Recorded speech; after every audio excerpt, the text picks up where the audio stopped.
Alright, good morning guys. So, kumusta po ang lahat, no? So, ngayon lang ulit tayo nakapag-vlog gawa nung nagbisi-bisihan po tayo. So, samahan nyo ako guys. Huwag po natin kalimutan mag-like and share sa ating Facebook page, Elijah Motovlog. At the same time po sa ating YouTube channel. So, Elijah Motovlog po. Maraming salamat. So, ayun nga, ngayon lang ulit dahil busy. So mayroon tayong pupuntahan at pipick up po tayo ng basahan ngayon, no? Kailangan natin kumita siyempre hanap buhay natin at meron tayong babagsakan. So let's go, let's do this. Alright guys, so nandito na tayo sa pagkuhanan natin ng basahan, no? Alright, ito na. So ayan na nga guys.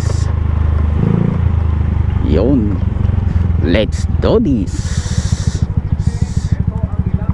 Alright.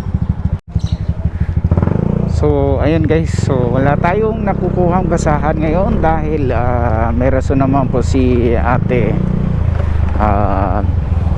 Niras lang po nila yung unan kaya hindi sila nakapagtahi ng basahan. So guys, uwi tayo Luhaan.